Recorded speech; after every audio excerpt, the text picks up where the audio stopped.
তারা কোনো কিছুই করতে পারবে না, তারা ফাঁকা বলে দিচ্ছে। দেশে না থেকে বিদেশ থেকে ষড়যন্ত্র হচ্ছে এই দেশকে অস্থিতিশীল করার জন্য।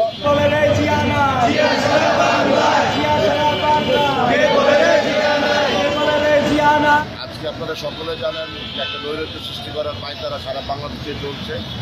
আমরা গাজীপুরে গতকাল রাত থেকেই বিএনপি এবং সাধারণ রাজপথে ছিল প্রশাসনকে সহযোগিতা করার জন্য, এবং সকাল থেকে আমাদের নেতাকর্মী এবং সর্বসাধারণ মিলে এই প্রতিরোধ গড়ে তুলেছে এই নৈরাজ্যের প্রতিবাদে।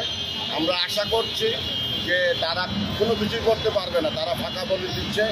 দেশে না থেকে বিদেশ থেকে ষড়যন্ত্র হচ্ছে এই দেশকে অস্থিতিশীল করার জন্য, আগামী নির্বাচনকে গণ্ডগোল করার জন্য। বাংলাদেশের জনগণ এক রয়েছে, কোনোভাবে এই বাংলাদেশের নির্বাচনকে, বাংলাদেশের যে অগ্রযাত্রা, আগামীর যে বাংলাদেশ, সেটাকে ব্যাহত করতে পারবে না ইনশাআল্লাহ। গাজীপুর 6 যে নবগঠিত আসন হয়েছে, যেটা নিয়ে মামলা চলছে, সেই আসনের প্রত্যেকটি ওয়ার্ডে আমাদের নেতৃবৃন্দ রয়েছেন, সকাল থেকে রয়েছেন, প্রশাসন রয়েছেন। প্রশাসনকে সহযোগিতা করার জন্য আমাদের নেতাকর্মীরা সারা রাত অবস্থান নিয়েছেন, এবং আজকে সারাদিন আমাদের অবস্থান থাকবে। আমরা এখন এই টঙ্গীবাজার থেকে শুরু করে প্রত্যেকটি ওয়ার্ডে যাব আমাদের নেতাকর্মীকে উৎসাহিত করার জন্য।